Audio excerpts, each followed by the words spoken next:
Hello there, and welcome to the Second Life Book Club. My name is Draxtor Dupre, and today we have one of our famous free-for-all community discussions with no guest, or should I say, a lot of guests, because everybody is a guest. Everybody is a esteemed guest here, not only in Second Life but also on on the YouTubes. And on the YouTubes, I would like to first of all, before we get started, I would like to welcome our regular kitten duo. Um, and if the camera can zoom into the board behind me, Kitten, we're very happy and honored that you are such a wonderful member of this community on YouTube. And um, I took a little sort of hostage style snapshot of me with writing on paper where I've written, Dear Kitten Duo, we hope you feel splendid and you enjoy the show. Now, as you also may notice, um, I wasn't able to spell splendid right. Now that I'm some sort of book nerd that can't spell splendid, so I had to kind of squeeze in the D on the bottom there. All right. Also, big welcome to Roxy Logan. Roxy's with us also in Second Life. Roxy just became a Drax Pro. If you want to support what we do here at the book club, please consider subscribing to the YouTube channel, liking the video, sharing it, and maybe even joining the YouTube channel. Author Zelda Knight is also here on the YouTubes, and she's apparently a VTuber. And we're gonna get into this VTube thing maybe a little bit later. I don't know what that is, but I'm way too old for this kind of stuff. I'm in a virtual world. We're here at the cafe in Island Number One. If you want to come in um, to the show, if you're just tuning in and say, "Hey, I'm gonna come in world," please go to the normal landing point. Maybe Charlie, you can put this in YouTube. That is the normal landing point that is on the destination guide. It's always the same, and there's a little force teleport thingy, and that will shoot you right here to the cafe. Anyway, let's zoom back a little bit, camera. Let's look at our audience here. Flenzer, Dude Meister, Master Blaster, Jessica, Tsai, Little Brett, Bunny McCloud, Alice, Isabel, Caddy Rosca, Siggy, Gapno is here. Whoa, hello, Gapno. Very cool. Um, Gapno was missing in action a little bit. Elfbiter, did I already say Caddy? Pantera, Panther, Roxy, Monkey, Ruby, Shyla, Water, and did I say a little brat? Did I say Tsai? I forgot. Now today, I have a theme, but we can expand on this theme. This is just this was an idea that I had a while ago, and uh, real quick, I don't know who has access to the YouTube channel. Shyla, if you could take care of the YouTube channel, that'd be great.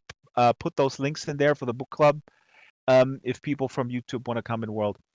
Now, the theme for today, and it's not mandatory, if you want to talk about something else, everybody's welcome to chime in. But the loose theme is reading in times of war.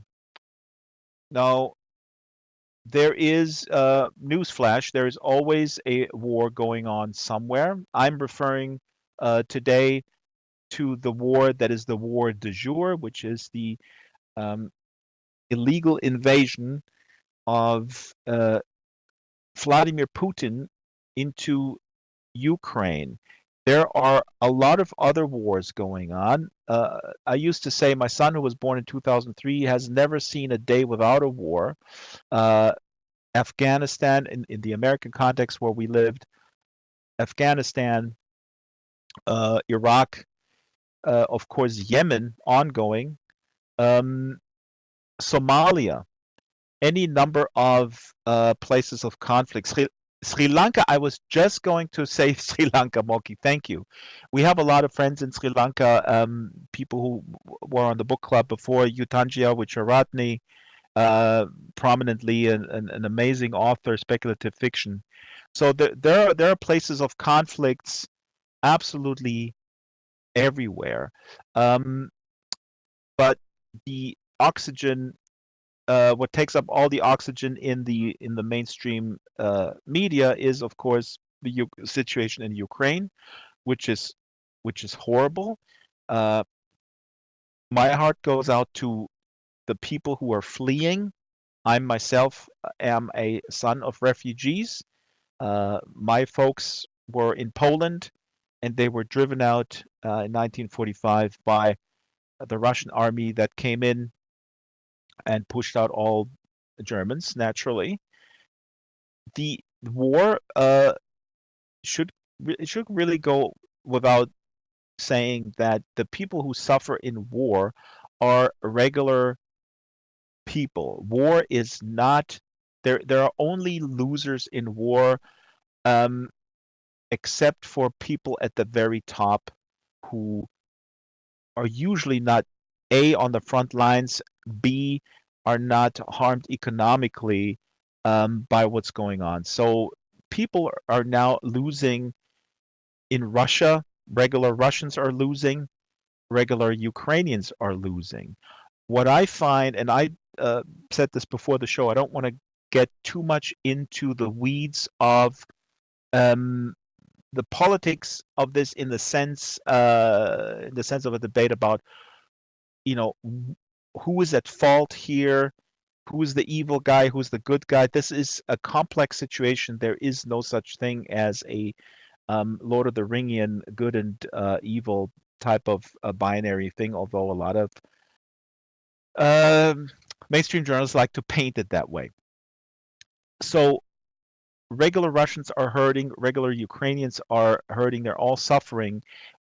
All of us here in Second Life, we had many, many conversations about how regular Russian people have been spat on and vilified as if they are in cahoots with a authoritarian dictator, that which is completely absurd, right? Um, Now, I also don't want to talk about. I'm very opinionated about the use of sanctions that usually also disproportionately hurt regular people.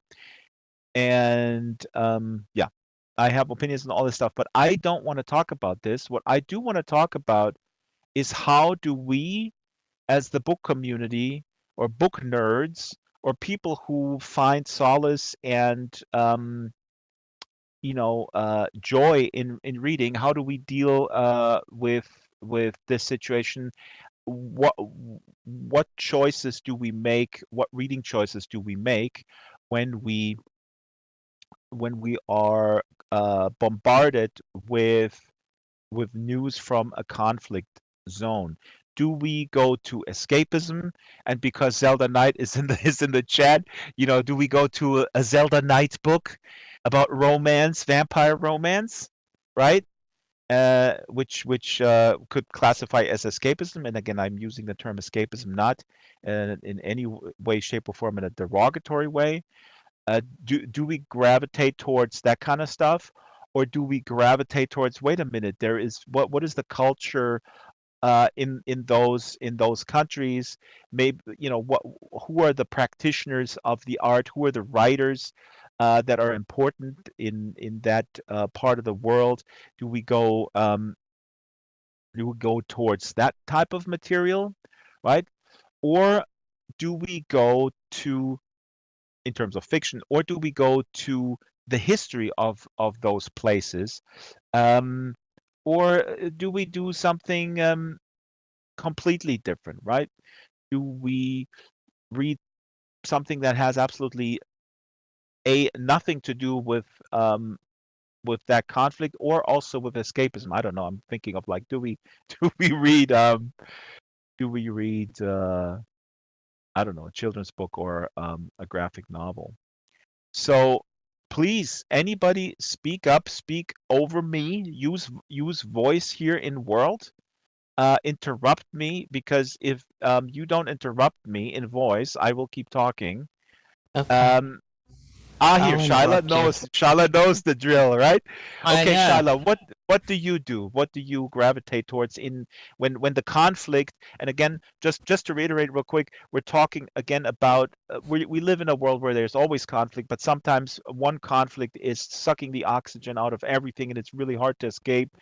And we're in that situation now. So how do we as readers deal with that? Shyla, go ahead. Yeah, I look at the history between, in this case, the nations, but I also like to look at the culture and the arts and, um, get kind of a more social view. It makes, I don't know, I guess Yeah. it makes me feel like I'm a part of, Hmm. in some way, that I understand more, but I have to admit it still won't make sense to me, Right. right? So you're not expecting that this will make sense to No.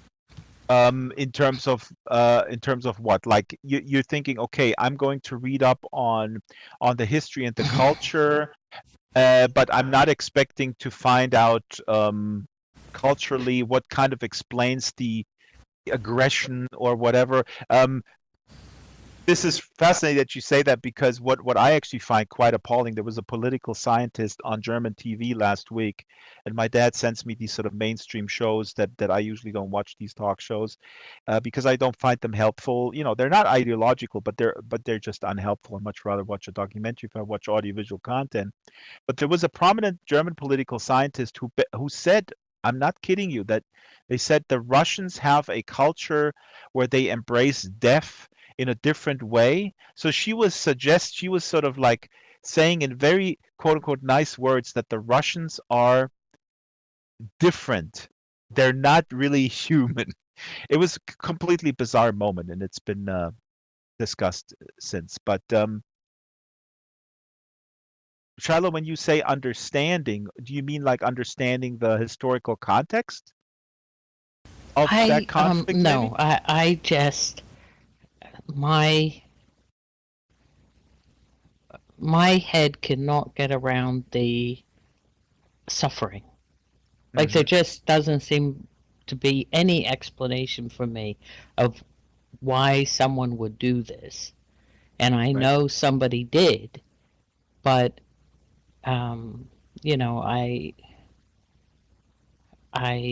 don't have an answer. I just don't think, I don't comprehend. Right. And that's why I think a lot of people that I talk to, they tune this stuff out. They tune the news out completely. Um, That's to that's my experience too. And I think what one of the things we're numbing ourselves to is the grief. There is Mhm. so much grief attached to what's happening all around us for the last 2 years, and now this on top of that. It's so much to deal with. So I kind of help people find those spaces that they can not just numb things, but release some of that sadness. Mhm. And how do you? And this is Caddy Rosca speaking, by the way. And how do you do that? Then, I mean, do you tune out? I mean, there's a bunch of questions when you say you're helping people, but since this is primarily about books, then you would find balance in finding a book that is Yes. doesn't deal So, with that subject matter or with drama or with war yeah, or mayhem. some people need to explore their grief, and so that's one direction to help people find. And other people just need a little bit of beauty, so it might be poetry or even a graphic novel if they're more visual. And it's not always escapism. Some people want to be more educated about what's going on. So when you're dealing with all of those feelings that stir up, I was saying before, I'm coping with coloring.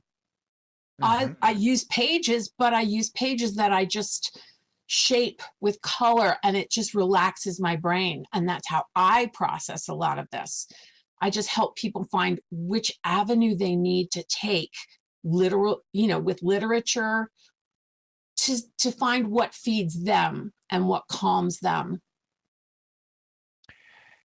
That is great. So coloring and just something that is maybe a little meditative, and that Depending upon the is person, just helping people figure out which direction they can go in to find what they need inside. Mhm. It's going to be different for everybody. When you say help, are you in a capacity in your job? Are you a social worker, or you're dealing with I'm trained as a specific? death doula.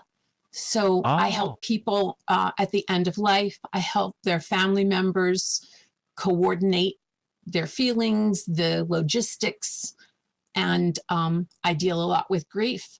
So pointing people in the directions of what works for them is a big part of what I do. wow, this is And fascinating. Shyla knows this. I lead a death cafe here in Second Life as well. Oh, you got to email me later. I would love to do a story Sure. about that. Um, this is fascinating. Oh my God. And I think when I reveal the stuff that I'm that I'm reading, people will look at me as if I'm out of my mind. But we are all dealt different cards in life in terms of the coping ability. I mean, I always say there is we I think we can learn to some extent to improve on coping, or deal with coping with difficult situations and with the state of the world, the climate crisis, etc. But mostly, I personally believe that some people are born with a resilience, and others are just not born with that resilience. I mean, like I said earlier, my folks were refugees, World War II, and at the end of World War II, and my mother's cousin had five siblings, and they cope with that trauma of being on that trek, and then coming to Germany and being really harassed by the local population in the countryside as refugees. Dealt with it very differently, and yeah. Let me read through this. Let me read through. Elfbiter says Finnish government. Oh yeah, Elfbiter is from Finland, so he's very close to the conflict zone there. Finnish government and intelligence service have recommended that Russians who have fled Putin's regime should not be persecuted, if only not to give Putin more excuses, if not for humanitarian reasons. Yeah, I mean, this is a decision that different countries can and have to make. This is important, an important topic, but I don't want to get into it because it's not about books. Elfbiter says, I also look at the history of Russian behavior against their neighbors and have seen mainly continuance of their historical methods to the modern day. Okay, you look at the history of Russian behavior against their neighbors. Now, this is interesting, and I'm going to quote from a book a little bit later. Or maybe I should quote this now from Chris Hedges. War is a force that gives us meaning, and I have some slides about that too, where he says that the the peace that we have is a result of the peace at any given time is a result of conflict, and the peace is a state of affairs that is negotiated amongst usually amongst people who have won a conflict. And now, when Elfbiter says the Russian behavior against their neighbors, or the Russian whoever rules that particular country, I think I can guess what Elfbiter is getting at. If you want, you can specify. But that's stuff that I find, again, for me, this is a little bit black and white. So I'm going to put a slide in here of the first book that I'm actually reading for my big attempt to go through the so-called canon and through big maximalist novels. And it's Leo Tolstoy's War and Peace. The camera can zoom. This is a new edition. I have two. I bought this new. This is a paperback because the other one was a little bit too small in print. If you're not familiar with War and Peace, I'm going to just read this quick summary on Wikipedia. War and Peace is a literary work mixed with chapters on history and philosophy by the Russian author Leo Tolstoy. It was first published, serially then published in its entirety, 1869. It is regarded as one of Tolstoy's finest literary achievements and remains an internationally praised classic of world literature. The novel chronicles the French invasion of Russia. Interesting. They're not even neighbors, but that behavior of these French people, I don't know. The novel chronicles the French invasion of Russia and the impact of the Napoleonic era on Tsarist society through the stories of 5 Russian aristocratic families. Now, this is a prime example of what my sort of knee-jerk, I guess, reaction is to. I mean, this has been on my list for a very long time, and I guess, like Shyla, I feel, am I, maybe I'm able to learn something and get a feeling of the texture and of life and culture in that era, in Russia. So not only have for years have I had the main big Russian writers on my to read stack or my list, but generally speaking, as we often talk about here on the book club, a book is able to put you into a world and a work of fiction. I mean, this is steeped in actual history, but I think much more than a work of documentary or nonfiction, literary fiction and genre fiction can enable the reader to be there as a whole human being, to literally be teleported and immersed in the lives, the feelings, the emotions of other people. So yeah, this is actually on the top of my stack.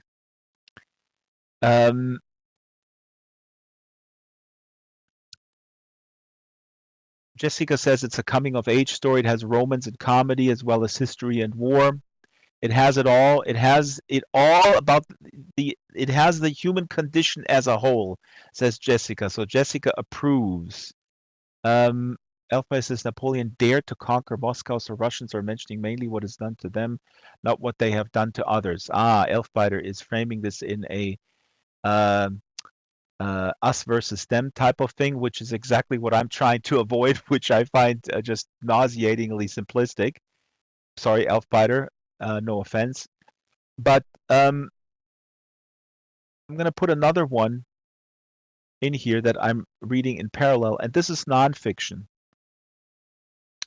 So as someone who has worked in media for a very, very long time as a radio producer, and in various other capacities, I'm very, very interested in how media, especially mainstream media, frames issues and is creating consent, not in a conspiratorial way, but as a matter basically built into the cake. So there's no little guy sitting there somewhere pushing the buttons and saying, we're going to hail Zelensky and we're going to demonize everything that the Russians ever did.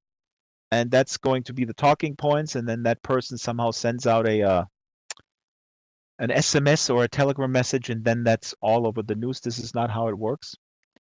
But this book here by Noam Chomsky and Edward Herman is a book from, I was looking this up, from 88. And I have actually this is my wife's book. This is the original paperback from 88. I'm going to read from Wikipedia. Manufacturing Consent, the Political Economy of Mass Media, argues that the mass communication media of the United States are effective and powerful ideological institutions that carry out a system-supportive propaganda function by reliance on market forces, internalized assumptions, and self-censorship without overt coercion. by means of the propaganda model of communication. Now, this is a handful or a mouthful. Water says cake in the local chat. So this book is a challenging read, but I think anybody who can read can understand this book. You just have to read it slowly. But the point here that they're making in this book is that the mass communication media. So we're talking about from today's standpoint, cable news specifically, and then of course by extension the internet is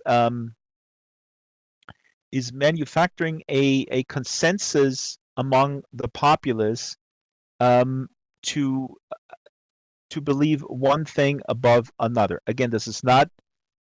There's no conspiracy here. It's a. Thank you, Monkey. Monkey is pasting the propaganda model. To summarize the argument here, this has to do with the model of capitalism that we have sort of subscribed to, broadly speaking, all over the world. And capitalism has no ideology other than selling things. So in order to sell things and keep people buying, you need to keep people in a certain mode, in a certain mindset. And this is what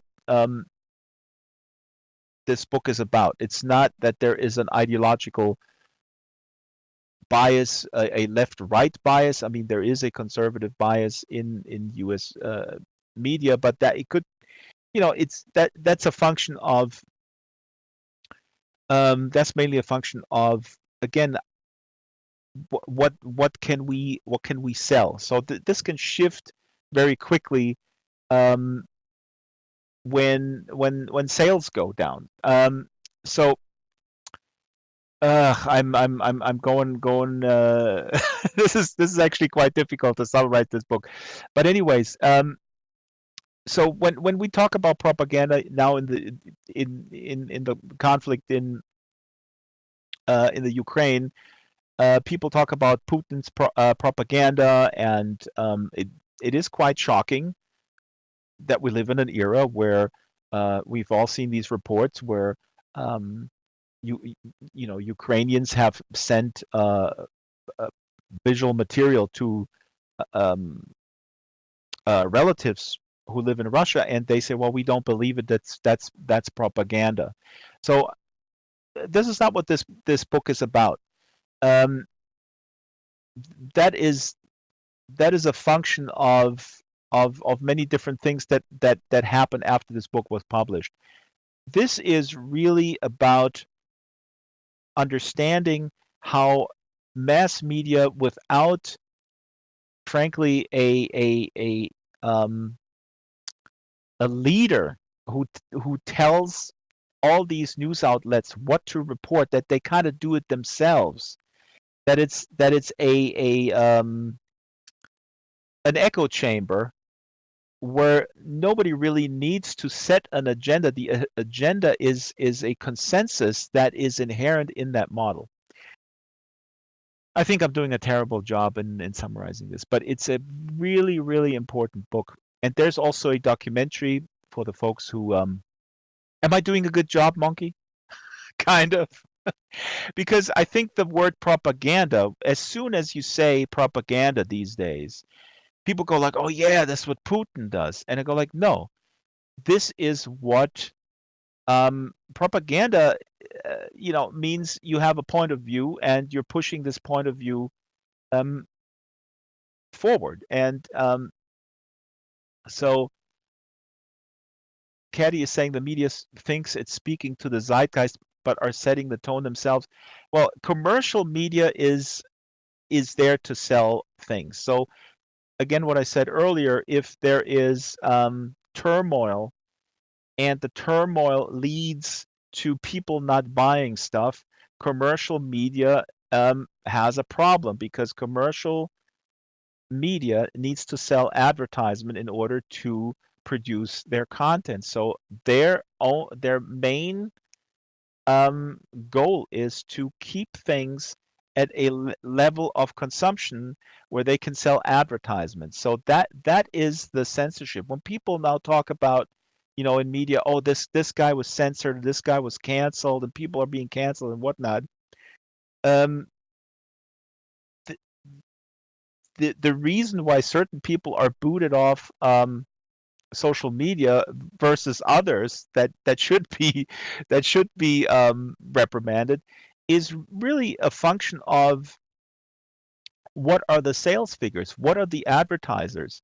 Do the advertisers feel uncomfortable with what's happening on the platform where I sell those ads? So this goes nowadays, of course, for Facebook and Twitter just as much as for CNN and the other bigger players in so-called traditional corporate media. And I think I find this, as somebody who worked in non-commercial media for a long time. I used to work for KPFK, which is a left-leaning radio station in Los Angeles. Look it up, kpfk.org. It's a nonprofit, completely membership-driven, and not beholden to any advertisers. So when you work in that environment, you understand how that game is played. I bump into people very often where I find it kind of shocking that they don't understand why corporate media is reporting on one thing and not reporting on another thing. So these choices are nothing to do with they are censorship by way of creating or maintaining a sort of an equilibrium of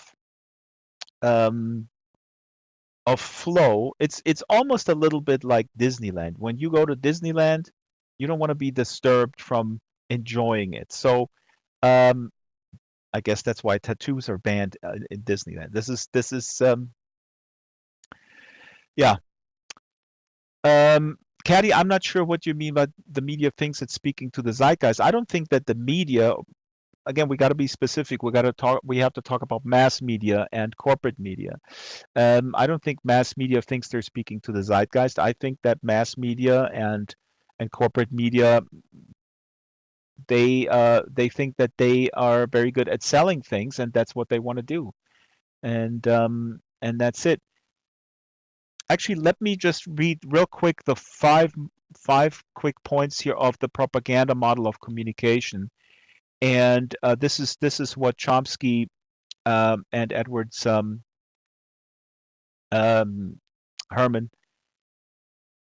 really kind of broke here in this book. The propaganda model has 5 editorial distorting filters. Number 1, size, ownership, and profit orientation. I already talked about it. So the size of the media operation. Let's talk CNN. Let's stay here with the United States because the book is about the United States. CNN is huge. The owners are I don't know who owns CNN, but the owners have undue influence usually, and this is a for-profit operation. Number 2, the advertising license to do business. Since the majority of the revenue of major media outlets derives from advertising, advertisers have acquired a de facto licensing authority. This is what I also mentioned. Yeah, but Turner Entertainment is just another entity. Usually it boils down to a very monopolistic position of just sort of a handful of people. This is what this model is getting at. But the thing here is that the advertising license to do business, the advertisers, they run the show. Okay, so if they think too much war or too much complex stuff or too much Afghanistan coverage, let's say, Elfbiter, I'm not going to. I want to address this. I'm not going to address what you said because this is easy. This is another one of those red herrings. Elfbiter is saying Chomsky's also singing Putin's tune at the moment, by the way, which is not true. Elfbiter, I'm not going to address this further. If you keep saying this stuff. This is exactly what I wanted to avoid. Noam Chomsky made a comment that is completely reasonable about the situation in the Ukraine. So the advertising license to do business is if an advertiser doesn't like too much Putin content, they go like, I'm going to pull my advertisement. You have to play more comedy. Number 3, sourcing mass media news. Now, this is a little bit complex here because this is about who produces the news and who fits the cost. So I guess people should read that because the problem is that in America there is public television and there's national public radio. Now I'm getting totally into the weeds, and they're government funded, but they're theoretically out. They have a independence from. Okay, Jessica, we'll put you on. NPR and PBS are theoretically independent from the government critique, but in essence they're not, because they derive funding from the government, and that makes them to some extent vulnerable, a little bit different from what's happening in European states, but it makes them vulnerable to attacks of being biased. And so that's sort of an ongoing thing with public media institutions. Anti-Communism War on Terror. The anti-communism was included as a filter in the original 1988 edition of the book, but Chomsky argues that since the end of the Cold War, anti-communism was replaced by the war on terror as the major social control mechanism. I beg to differ, because anti-communism as a mantra that distorts media is back in business. Okay, I talk too much. I'm going to very quickly show you that I'm also reading, interestingly enough, The Grace of Kings by Ken Liu, because Ken Liu is coming to the book club very soon, in 2 weeks. And interestingly enough, this is a fictional tale of an island, of islands that are ruled by kings, but then one emperor comes in and he takes over, and it's very much about imperialism. And so this is also something that is kind of related to, in the fictional sense, he explores the relationship between these different players, the kings, the emperor, the rebellion against the emperor, the motivation of different players, of ordinary peasants, very steeped in Chinese mythology. Very, very, very cool book, and in that sense very timely.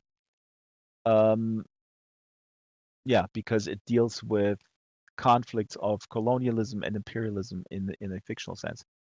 I'm going to run through 2 more. Stranger has said most of PBS funding comes from corporations. This is a very, very good point. I just realized if I start doing this, we could do a whole show on this, because I used to work for NPR as well, and it's really regrettable, the corporate funding and how it influences the programming as well. So, but this is, this is a very complicated situation to create good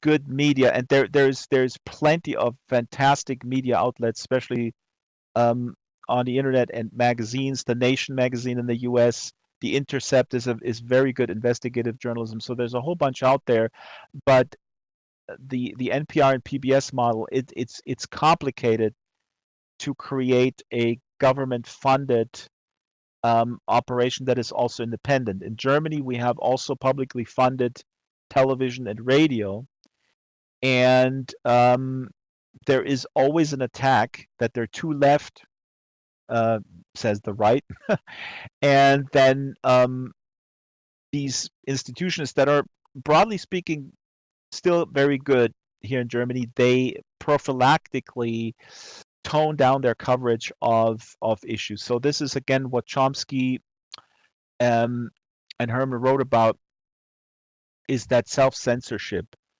In mass media and corporate media, it comes from the advertisers.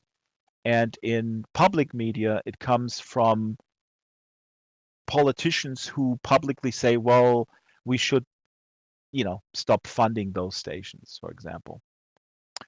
Now, what is Elfbiter saying? I don't know what Elfbiter is referring to. Anybody want the note card about the books I will not be able to mention? When two sides claim that specific group is on the side of their perceived opposition, they are as neutral as they can be. So I'm not sure what Elfbiter is referring to. Please be specific and stay on topic. Ruby talks about the YouTube monetization issues. That's actually a really good point here. So YouTube is a private company, and they can demonetize. There's a lot of people, prominent streamers, and YouTube content creators. They derive a living from YouTube, right? But precisely in the book Manufacturing Consent, YouTube is acting as a media organization. YouTube is de facto a large, gigantic, one of the biggest global media producers, right? And they are financed through advertisement. So the advertising license to do business, again, advertisers have a de facto licensing authority.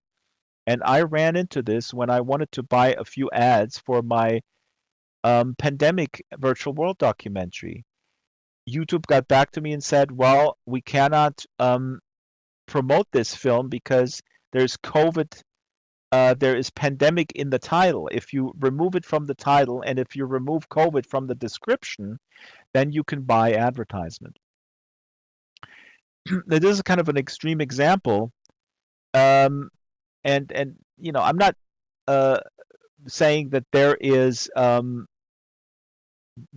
YouTube is a nefarious player here that is conspiracy adjacent, trying to suppress stuff. No, they know that advertisers or other YouTubers, they don't want this type of association with a subject matter that is not I don't know, not very fluffy and make you make people feel good. I'm looking at the YouTube chat. Kitten says that her cat laid on the keyboard. That's why she had a whole bunch of messages retracted.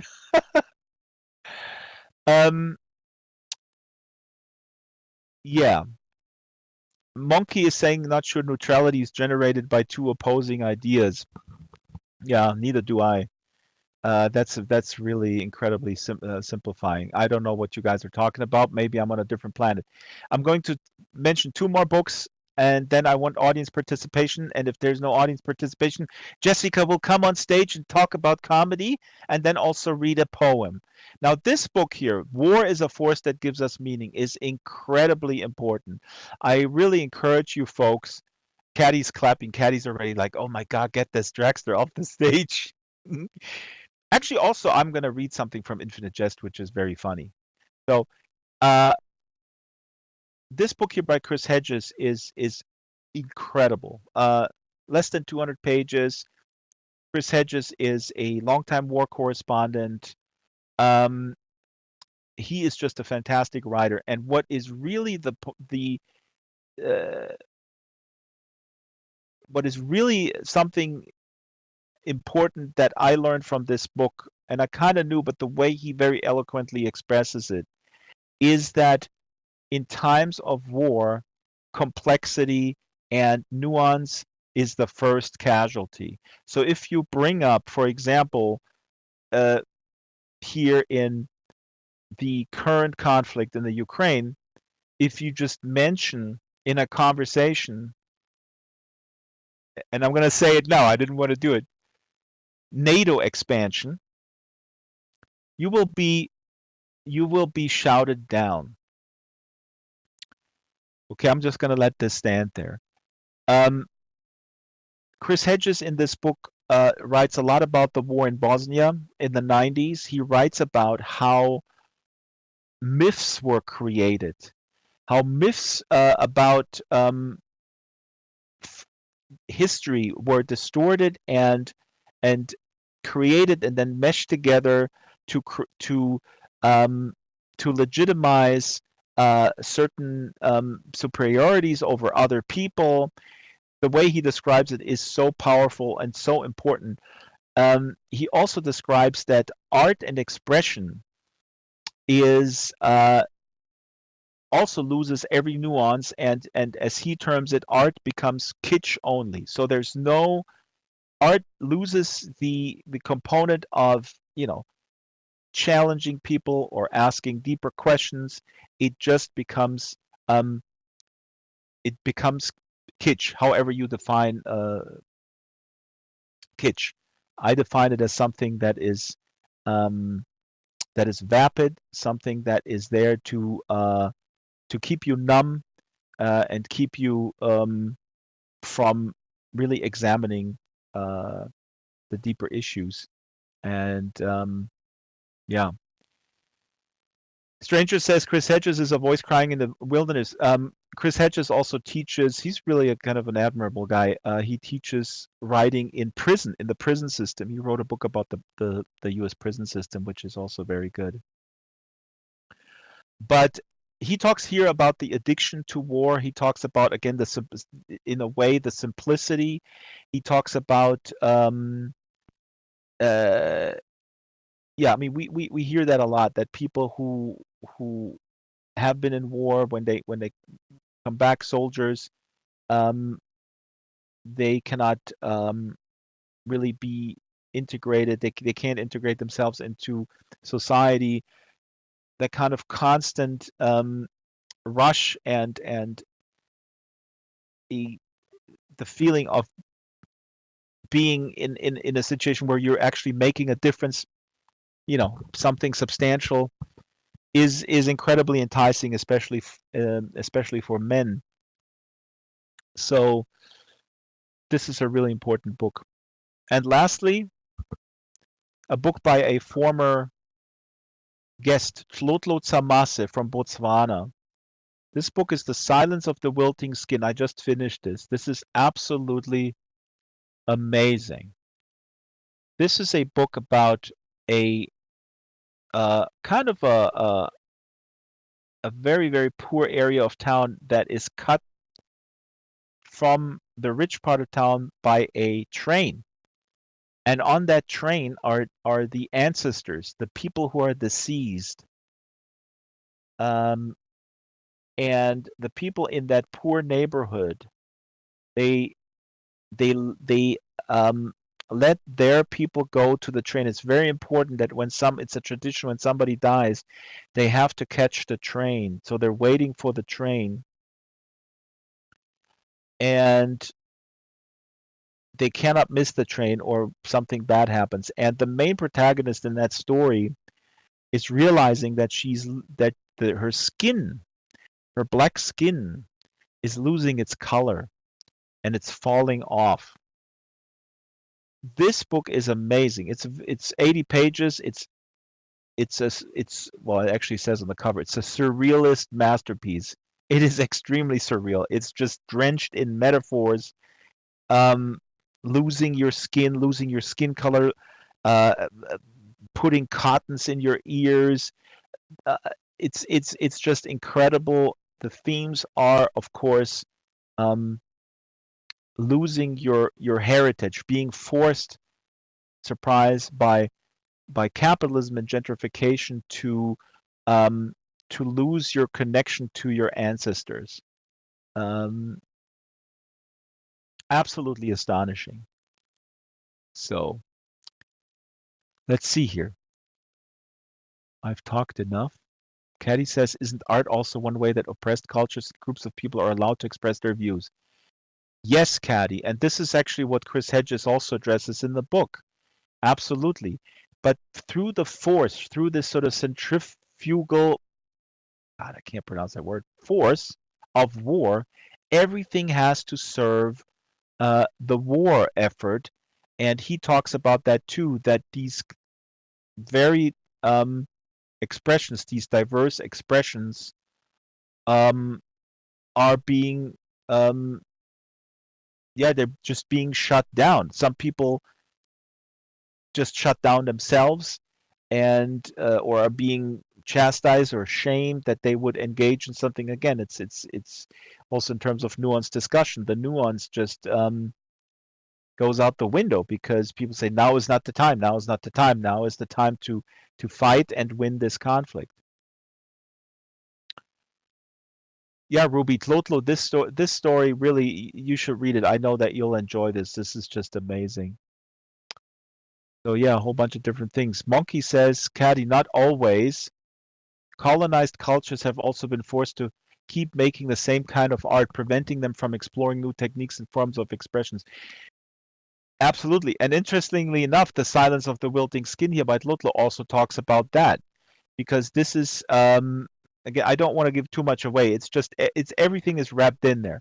Again, picture this. There's the poor part of town, and there are train tracks, and a train is separating this from a new development where the brother of the main protagonist actually works in that new development, and he's all like, hey, we gotta like change the architecture, we gotta get in on the thing. And it is very, very much about colonizing and about losing, again, the connection to the ancestors, but why the forces of colonizing, but also about embracing the colonization by the people who are being colonized, by some, at least by her brother, for example, who feels like, hey, this is our future.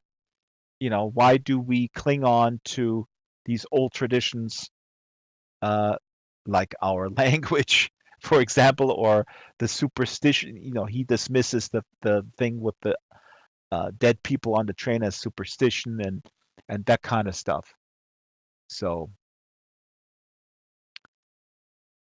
yeah. Now, Monkey aloud. Monkey says aloud. Culture has been forced to keep. Put that in one sentence, so I'm going to read it if people are just listening to this without the pictures.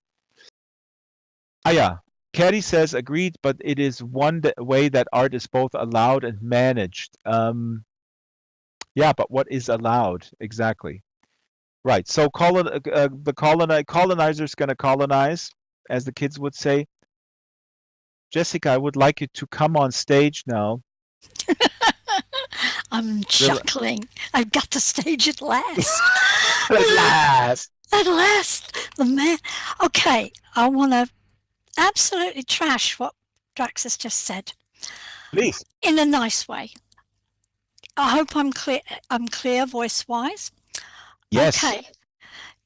Down in those dirty trenches of both armies, all armies tonight, those soldiers are not thinking about what book they're going to read. They're not thinking about propaganda or CNN or all these people.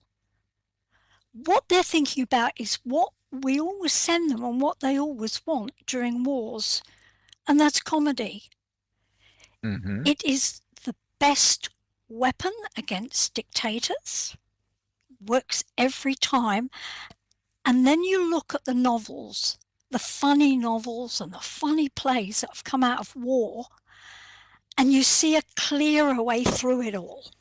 You don't have to swallow everything. You can laugh at it. So if we look at some of the books... Jessica, you can sit on the chair, by the way. Sorry to interrupt you. Couldn't I? Yeah. If I could find it. It's there somewhere, isn't it? Hello, chair. Okay. Gotcha. There you go. Okay, so let's look at books about war that are funny. If we think about World War II, what was the first thing the Americans sent? They sent Bob Hope. The Brits sent an organization called ENSA, out of which the best comedians developed. During the Vietnam War in Australia, they sent comedians, they sent singing groups, but the whole thing is that ordinary people don't deal with all this on the level of propaganda and politicians. They deal with it at the level that is viscous. that is guttural, and they deal with it in comedy. So if we look at the books that have come out of war, we've got Catch-22, probably one of the funniest and one of my favorites, one of the most gruesome. Slaughterhouse-5, The Good Soldier Also Fight. gruesome. Yeah. But War and Peace. War comes first, but it's not always the point of the book. Peace is also really, really important. And that bit's screamingly funny. Anything by Graham Greene, Our Man in Havana, very, very funny. And my absolutely favourite, which is called Adolf Hitler, My Part in His Downfall. Oh. I don't know how many of you know that book. Oh, somebody look that up. I've never even heard about it. That sounds never pretty heard good. this wonderful. It's a wonderful book. It is, and I can't tweet it. You can see where I've been all day. It's by a man called Spike Milligan. Here he is. Spike Milligan is famous for being one of the goons. And he was also an incredible poet, an incredible writer. And his autobiography is called Adolf Hitler, My Part in His Downfall. And he fought in World War II. He was born in India. And it is incredibly funny. On his tombstone are the words, I told you I was ill. I know, I remember, because the name, it's in the back of my mind, and I read something about him, but I didn't recall the title of this book. This is pretty awesome. Yeah, so what I'm saying here is everything that Drax has said and all the books he's quoted are important, but there is another level that the ordinary person and the person who's suffering, some of the funniest humor is about death. And that's how people deal with it. And it's not a coincidence that Zelensky was a comedian. It's a very, very fine balance. And I can see we're coming up to time here. So I'm going to read you a poem, if you can bear it. I have one follow-up question before Yes. you go, because I mean, I certainly don't disagree or have a contrarian opinion on how soldiers Excuse me, in my the husband's trenches. just loomed. Oh Just God! one moment. Keep going, Drax. I'm going to keep going. So, what Jessica here said about how people in the trenches or soldiers, how they perceive war or what they read. Now, again, this is the stuff that I would read. This is sort of the theme of the show. What do we gravitate towards? That's why I was making the rounds and asking what other people do. And dealing with tragedy and with threat to one's own life through comedy, absolutely, I think that's marvelous. But the books that you mentioned, Catch-22 and Slaughterhouse-5, are incredible books, and they're hilarious, but they're also actually incredibly deep and really incredible anti-war books, books that expose the madness of war, the asynchronous warfare of war, meaning hurting vulnerable and poor people and making them cannon fodder. They're both doing that in an extremely intelligent way. So they're not just comic relief. They're much deeper than that. That's a really good point, Jax. And my superhero of all this is a man from working class Elephant and Castle he came from. Charlie Chaplin. One of the funniest things you'll ever seen is his parody of Hitler. Great dictator, absolutely. Great dictator. The best. It did more damage than anything else. It gave people heart to carry on. It infuriated Hitler, but it gave people strength. And I think that's really, really important. It's perhaps a working class trait, but if we look at social media and what's going on now and all the important things people are saying, we need to also look at all the really funny things they're saying. And I think that really matters. So that's my two penneth worth. One Shall more I thing read you the before you poem? read the poem. One more thing. I'm going to post this here because you also said, and again, it's not, I'm not challenging you. We're here to learn from each other. But you said earlier that people who are in the trenches or who have experienced war, Kurt Vonnegut and Joseph Heller were both in war. But here is a fella by the name of Erich Maria Remarque, a German fella who wrote All Quiet on the Western Front, but who also wrote a book called Spark of Life, which is very hard to read. It's about the inmates and the watchmen of a concentration camp. Now, here is someone who came out of war and wrote something that is difficult to read, that is heartbreaking, but also extremely, extremely important and reaffirming humanity. So I just want to say that again, people are very different, and they come if they're artists, the way they deal with their experiences through art is very very varied, and that's a good thing. Yeah, I think we have to have all levels. I think we have to have both, particularly if we're writers or readers. The best ones are funny, and I do commend War and Peace Stew as being extremely funny in places. Watching the hero Pierre run around trying to get is just wonderful. It's glorious. And that goes on in the context of a war. So it's very funny. So I've got a poem for you.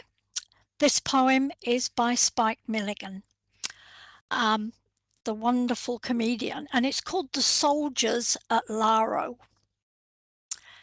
Young are our dead, like babies they lie, the wounds they blessed once not healed dry, and yet too soon into each space a cold earth falls on colder face. Quite still they lie, those fresh cut reeds, clutched in the earth like winter seeds, but they will not bloom when called by spring to burst with leaf and blossoming. They sleep on in silent dust as crosses rot and helmets rust. And that's Spike Milligan's poem, which I think is just fabulous. And this is probably one of the funniest men. Very, very funny. If you read the beginning of his biography, Hitler, My Part in His Downfall, he starts off by saying the day he had to go to war, he joined up with his regiment, and they gave him a picture of Hitler and said, "This is the enemy." And Milligan said, "I searched all through the train, but I couldn't find him." Jessica, can you do me one favor? Can you read the poem again? This is a book club thing where I want a poem. This is the reread thing. I reread, and poems, I want us to hear it again. And maybe for people who are hard of hearing, what is the name of the poem? It's called The Soldiers at Laro. Ah, okay. And it's in his book of poems. I found it here. I'm going to paste this in here. So please read it again. This is a wonderful reading. Seriously? Okay. Me, read it again. Oh. Please. Okay. Okay. I should find you another one, but I'm not sure I could find one this quickly. But here we go. Soldiers at Laro. Young are our dead, like babies they lie, the wombs they blessed once, not healed dry, and yet too soon into each space a cold earth falls on colder face. Quite still they lie, these fresh cut reeds, clutched in earth like winter seeds, but they will not bloom when called by spring to burst with leaf and blossoming. They sleep on in silent dust as crosses rot and helmets rust. My voice is going. And finally, I'll commend to you all the last episode of Blackadder, which is a British-made comedy series with Rowan Atkinson, which starts off in the medieval times. It has Stephen Fry, people like that in it, Hugh Laurie. And the last episode is the First World War. And for dealing with war and comedy, there's nothing better. It's superb. Thank you. Thank you, Jessica. I have one follow-up question. Do you now? No, I'm not going to ask it because if I'm going to open another can of worms. I think. Jessica, this is wonderful. I can guarantee Putin's never told a joke in his life.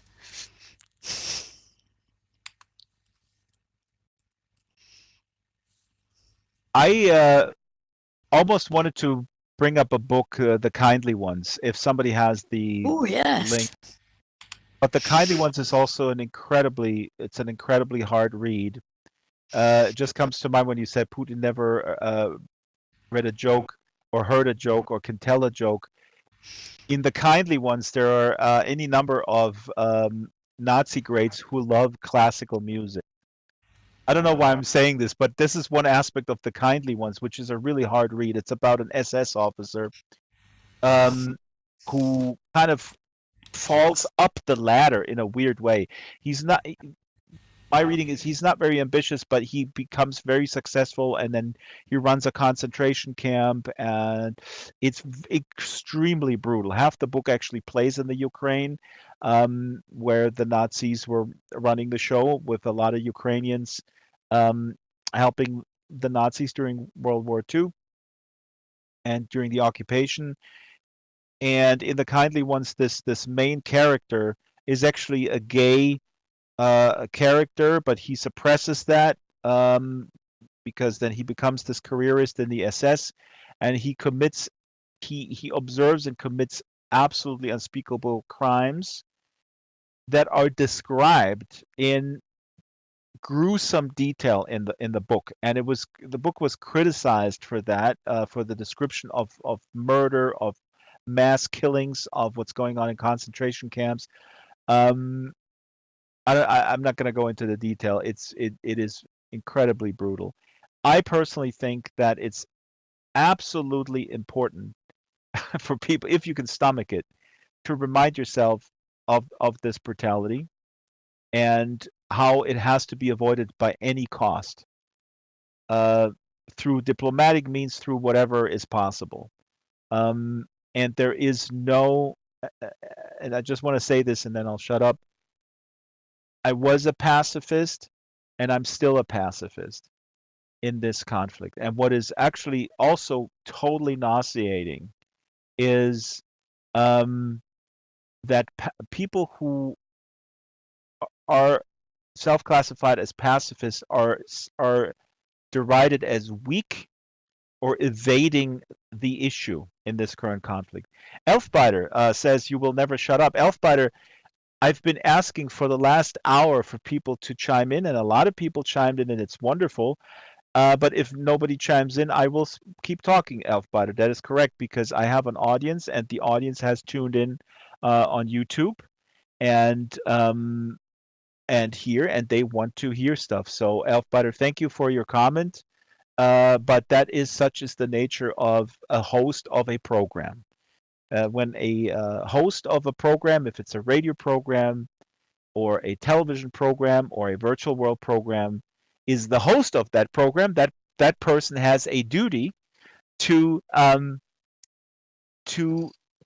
entertain and to keep the conversation going. And if there is no conversation, that person will fill the airtime. So, Elfbiter, if you're interested in participating, you're very welcome, but we're winding things down, and I want to... Yes, time is already over, so why bother? Yeah, I mean, you had about an hour and 10 minutes, Elfbiter, but no problem. Kitten Duo, thank you so much. Kitten is supporting this show, and Kitten, we love you. Let me bring up my my handwritten thingy again, which I made just for you. And I misspelled splendid. Elf Butter, you had all the chance in the world. I will not further engage you with this. I was asking for comment for an hour flat. You can look back at the YouTube video. Thank you, Jessica. Now, I want. Go ahead. I just want to say one thing, which is with Sure. everything that's going on, and there's a really good piece of prose on this, but it makes sense that we're weary, that we're tired, that there's an exhaustion. Yep. If there wasn't, I would be concerned, and I do have this prose, and if anybody wants it, I didn't write it. It was written by John Pavlovitz, and it's called "You Should Be Weary Now," and it also reminds me that even when I can't stomach something, I need to take time to take care of myself. The goal is not Yes. for me to be so unable to do anything. Right? Absolutely. And so it is kind of dipping in and dipping out for me. Shyla, thank you so much for this comment.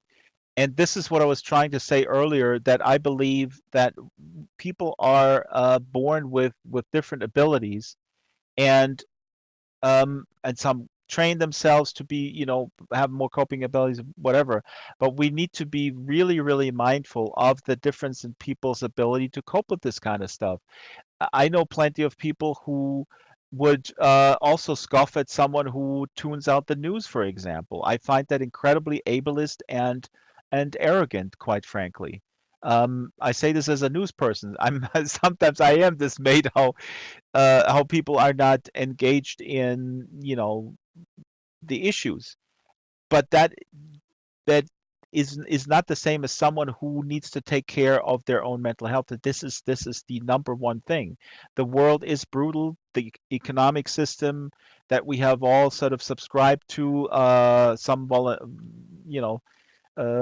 not necessarily in a voluntary way. I would say it's a very coerced way, is making us sick, and this stuff is on top of everything. So Shyla, big hugs.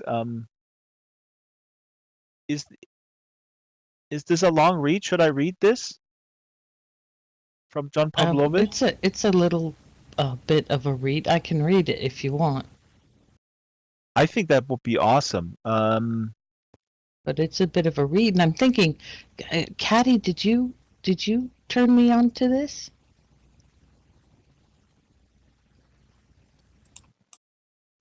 Yes, indeed. I'm a big fan of John Pavlovitz, and he actually is creating a network of being able to really empathetically share. Mm-hmm. So I wasn't familiar with John Pavlovitz. John Pavlovitz is a writer, pastor, and activist from Wake Forest, North Carolina, 25-year veteran in the trenches of local church ministry. John is committed to equality, diversity, and justice, both inside and outside faith communities. When not actively working for a more compassionate planet, John enjoys spending time with family, cooking, and so on and so forth. Anti-Trump pastor John Pavlovitz doesn't want thoughts and prayers. He wants hope and action. Yeah. Interesting. Okay. So this is "You Should Be Weary Right Now." You should be a little weary right now. If you are, be grateful. That is a good thing. That weariness is confirmation that your heart is working properly. It is your humanity responding to so much inhumanity around you. It is evidence of your goodness still fighting to feel useful. Your heavy fatigue is the internal alarm of an empathy that will not allow you to proceed unaffected while so many grieve here, while war rages half a world away, while the planet burns, while there is so much brokenness in the place you call home. To not feel any of that would be the red flag. To not be brought to tears now and then would be far more worrisome condition. To not occasionally be leveled by the sheer volume of the burdens in your orbit would be a symptom of a far greater sickness within you. It would mean that, like far too many people around you, someone else's pain is no longer of consequence to you. It would mean that you had learned how to anesthetize yourself from the suffering in your path, that you no longer felt emotionally tethered to other human things. You being perfectly fine would be a dire diagnosis. And that would be a far greater tragedy than all the sources of your sadness, because it would mean that these days have claimed yet another compassionate human being and allowed apathy to supplant the space where empathy should reside. It would be proof of one more person joining the ranks of the willfully oblivious. Listen, friend, I know that giving a damn is the more perilous path, which is why so many refuse to take it anymore. It is the treacherous journey that will keep you up at night, the one that will furrow your brow and bring your tears and frequently break your heart. But there is no other worthwhile way to live. You are better because of the weariness, more human as a result of your soul's fatigue. The challenge is not to be so completely overtaken by it that you lose the ability to care, that you finally reach the threshold of what you can safely bear, that you fall and cannot get to your feet again to enter the fray. Your expiring early is not the object here. Becoming a martyr of your own heart isn't the goal. You being here a long time and caring a great deal is. So I want you to take care of yourself. Withdraw into the places of stillness and silence that give you rest. Nurture your mind and your body with good things, the music and art and food that give you joy. Shield yourself with meditation or exercise. Surround yourself with people who too care deeply so that you are reminded you are not alone. Hydrate and sleep and be selfish about maintaining something of a balance between the burdens of the world and your ability to carry them. But don't expect you will not be tired much of the time, that your heart rate will not sometimes rise so loud that you hear it in your head, that you will not temporarily be brought to tears and to your knees.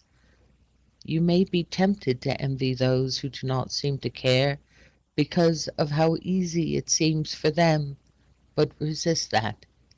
In days like these, when so many are in such pain, and when so many people have chosen not to be changed by that fact, your heaviness is understandable and actually quite beautiful. You should be weary right now. I'm glad that you still are. And that is You Should Be Weary Right Now by John Pavlovitz. Oh man, Shyla. Thank you so much for reading this. This is really how I wanted this show to be. Well, Kind of please framed. thank Thank you. Caddy for it. Caddy found it. Caddy, thank you too. I mean, this is really fantastic because we what's expressed here, this is what I wanted to express that I kind of failed, I guess, that and this is what Chris Hedges expresses as well in his words, is that apathy, the danger is that apathy comes and replaces empathy, and we can't let that happen. Yeah, really wonderful. We have 10 minutes left. Should I read something from Infinite Jest, which is very funny? I promise. Yes, no. Did we put this in the local chat Hey. also, the Pavlovitz? Did somebody say Yes, something? we did. Okay, good. How about the Infinite Jest thing? Yes, no. I think that's not in yet, but Everybody's been No, great no, at putting no. stuff Should I into read? chat. It's wonderful. No. The question is, should I read for the last 10 minutes? For sure. Who says that? Who is speaking? Caddy? Hello? Yes, Caddy has a voice. Oh, sorry, Caddy. No, I don't know your voice quite yet. So I have my camera. I was not looking at you. And Caddy, also, what you just sent me in private chat is awesome, because this particular author, I'm not going to name him right now, is actually on top of my list to invite. And I think I know someone who was on the program who is good friends with this particular person. So the Caddy just sent me a You really, can't see it, but I'm so jumping up and down right now. she sent me an author that is awesome, hilarious. Maybe a lot of people know him, and a very, very well-known author. And that's on my top list. And I thought, like, this guy's never gonna come on. But then I go, like, you know what? We had people on, like, we had really famous people on, and they responded to my emails and stuff. So yeah. Now I'm gonna read this maybe a 5-minute read or so. This is hilarious. And maybe that's a good closing for the program today. And this also goes out to all our audience members, and also goes out specifically to Kitten Duo, who is supporting this program. She says, thank you, Draxtor and all. And she's also been a Drax bro for the last 6 months. Big applause for Kitten Duo. Now, Roxy Logan is also a Drax bro, but only since today. Sorry, Roxy. I'm sorry. Infinite Jest is a book. That's okay. Roxy, can you live with that? That Kitten Duo is 6 months older than you in the broiverse. I think I can handle that, you know. I mean, it's only 6 months. In 6 months, you're gonna beat her. Now, this is not a competition. Okay. Let me get to the point here. Infinite Jest is a book by David Foster Wallace. A monumental book, a super important book. It's not a bro book. There's a cliche that this is only read by testosterone-driven bros. That's BS. It is great American literature. It's a very important book. Here in the back are alternative title covers. Actually, some of them are made. There's like a whole slew of different covers out there. I'm not going to get into it too much. What it is about. It's about everything. It's about the human condition. It's about melancholy. It's about the current moment. It came out in 1996. It is more timely than ever. And one of the funniest things is, it is hilarious. But one of the funniest things is a story about video telephony. Now, keep in mind that this came out in 1996. This is actually the perfect book to read right now, or reread. Video telephony in 1996 was pretty much non-existent, unless you worked maybe with IBM and you were my dad collecting telephones. And I think he has one telephone from the mid-'80s, which was a video telephone, an experimental thing. But there was no Skype. There was no Zoom. There was no Google Meet. Okay? So from the mind of David Foster Wallace comes this section here, where he talks about what happened to video phones as if it happened in the past. So he recites the history of video phones that came and went. Here it goes. It turned out that there was something terribly stressful about visual telephone interfaces that hadn't been stressful at all about voice-only interfaces. Video phone consumers seemed suddenly to realize that they'd been subject to an insidious but wholly marvelous delusion about conventional voice-only telephony. They'd never noticed it before, the delusion. It's like it was so emotionally complex that it could be countenanced only in the context of its loss. Good old traditional audio-only phone conversations allowed you to presume that the person on the other end was paying complete attention to you, while also permitting you not to have to pay anything even close to complete attention to her. a traditional oral-only conversation utilizing a handheld phone whose earpiece contained only 6 pinholes, but whose mouthpiece, rather significantly later seen, contained 62 or 36 little pinholes, lets you enter a kind of highway hypnotic semi-attentive fugue. While conversing, you could look around the room, you could doodle, you could find room, peel tiny bits of dead skin away from your cuticles, compose phone pad haiku, steer things on the stove. You could even carry on a whole separate additional sign language and exaggerated facial expression type of conversation with people right there in the room with you, all while seeming to be right there, attending closely to the voice on the phone. And yet, and this was the retrospectively marvelous part, even as you were dividing your attention between the phone call and all sorts of other little fugue-like activities, you were somehow never haunted by the suspicion that the person on the other end's attention might be similarly divided. Now, during a traditional call, as you, let's say, performed a close tactile blemish scan of your chin, you were in no way oppressed by the thought that your phone mate was perhaps also devoting a good percentage of her attention to a close tactile blemish scan. It was an illusion, and the illusion was oral and orally supported. The phone line's other end's voice was dense, tightly compressed, and vectored right into your ear, enabling you to imagine that the voice's owner's attention was similarly compressed and focused, even though your own attention was not. That was the thing. This bilateral illusion of unilateral attention was almost infinitely gratifying from an emotional standpoint. You got to believe you were receiving somebody's complete attention without having to return it. Regarded with the objectivity of hindsight, the illusion appears irrational, almost literally fantastic. It would be like being able to both lie and to trust other people at the same time. Video telephony rendered the fantasy insupportable. Callers now found they had to compose the same sort of earnest, slightly over-intense listener expression they had to compose for in-person exchanges.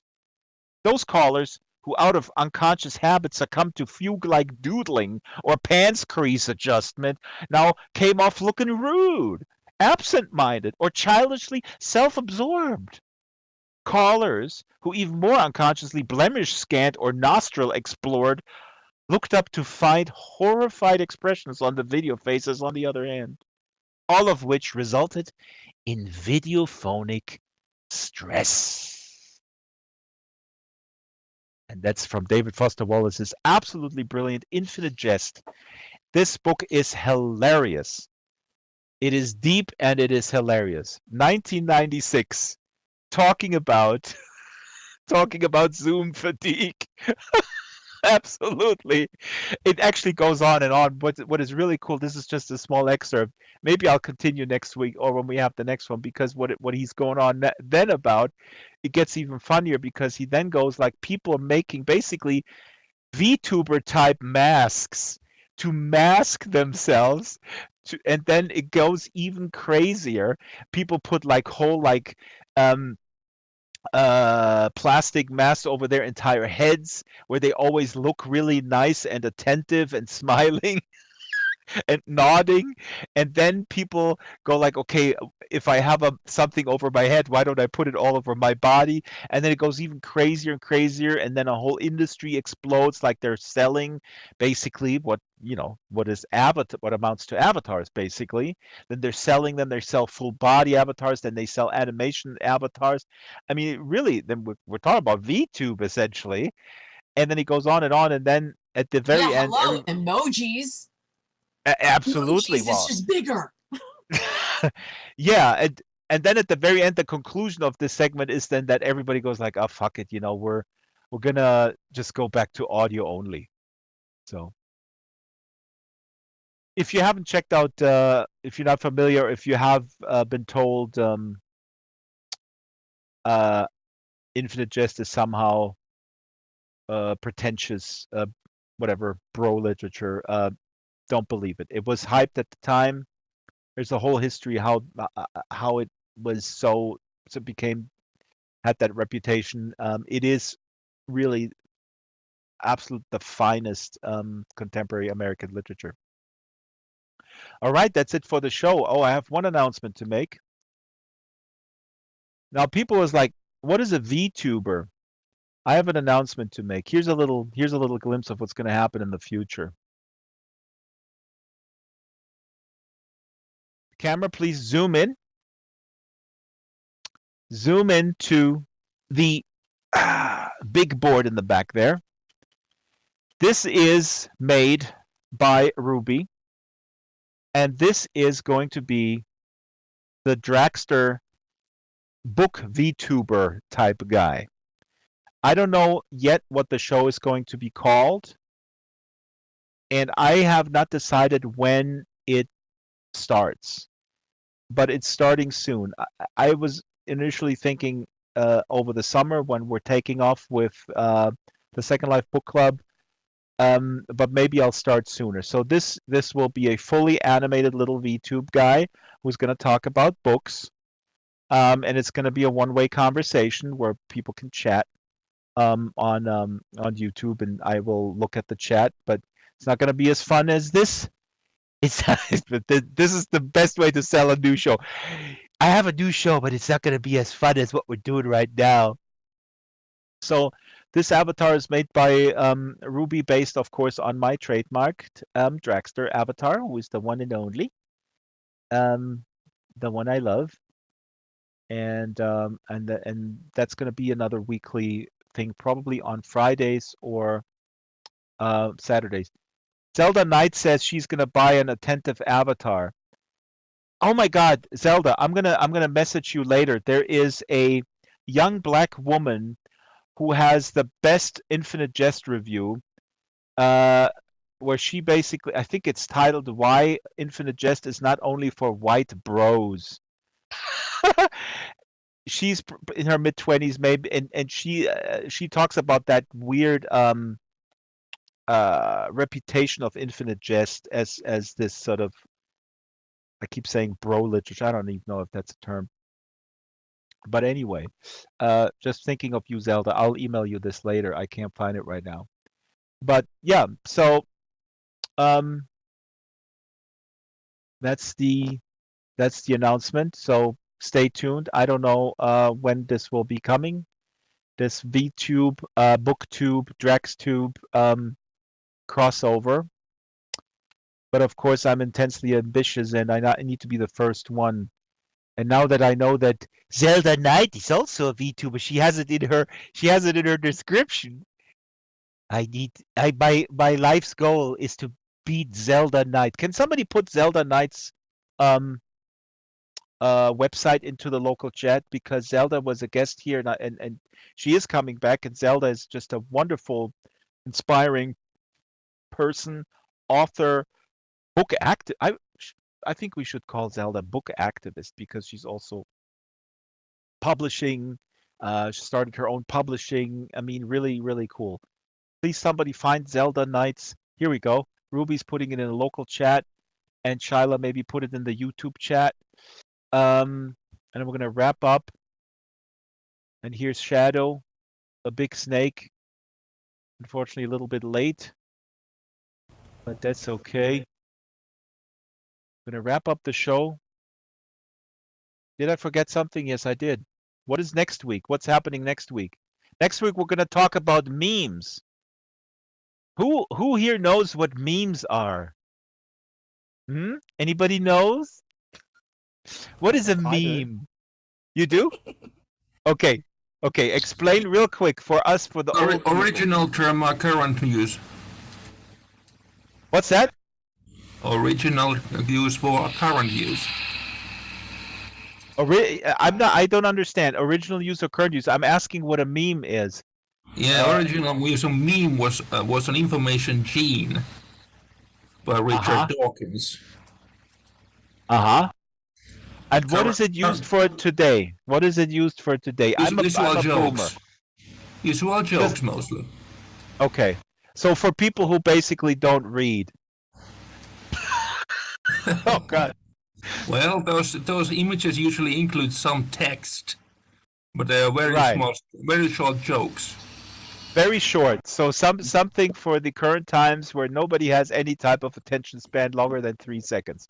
And Basically, somebody, yeah, it's, I don't know why they're called memes. This is catty, but they just roll and roll and roll, and people just go with things. For instance, Senator Bernie Sanders sitting with his mittens in his coat. People cut that out and they put it on everything. So you'd see Bernie Sanders sitting in front of a building. You'd see Bernie Sanders sitting at somebody's wedding. They went crazy with it. I love finding really intelligent and fun ones. Okay, but what does it? Okay, well, we'll talk with Mike Watson next week because I know what memes are, but I do want to actually tomorrow. I do want to next week. I want to. Shadow is pasting a whole bunch of stuff in the local chat. I think Shadow is pasting memes in the local chat. Is that a meme? What you're doing? I know what a meme is, but looks like an image code. Okay. Yeah, we can't see it. Now, what was I going to say? So next week, Mike Watson, who is a scholar, and I think he's a sociologist or an anthropologist. I don't want to. I have to check what his training is in. But he wrote an absolutely fascinating book called The Memeing of Mark Fisher. Now, Mark Fisher was a socialist activist, writer, the original founder of Zero Books, anti-capitalist, and he wrote a bunch of really, really important books, and is no longer with us. But Mark Fisher's main book is called Capitalist Realism, and Mike Watson is talking about how that message has sort of snuck into meme culture, and Mike Watson's big question is if the left, the anti-capitalist left, is the left able to meme, or is it a domain of the right with Pepe the Frog and such? Okay, so we're going to start at the very beginning. I'm going to ask very basic questions, and then we go from there with our guest next week. What is a meme? What is Pepe the Frog? What is 4chan? What is 8chan? What is 16chan? And so on. And then the show is over. Okay. This was a wonderful, wonderful hanging out. I'm gonna wrap up the show and tell our camera operator to please play the outro music. And I would again like to thank Kitten and Zelda. And yeah, Zelda is saying Big Snake, cool show. Let's go on to the snake. Shadow, our friend from Australia. Let's end with a shot of the snake and then roll the outro thing. Gapno is very good that Gapno is back on the show. Snake, give us a big show here. Mr. Shadowblade. And that's it. I will see you guys next week with Mike Watson, I hope. I hope I can make it to this next one. Yeah. Did you get the time zones wrong or something? Yeah, I got the time zones correct this time. It's actually I'm supposed to wake up at 6 a.m. my time. Good. Currently, right now it's 6:40 a.m. I cannot be held responsible for the time zones. It's not my fault. No, it's the fault of the Lord Almighty, of our Lord Philip Rosenblatt Dale, who founded this world and gave it the wrong time zone.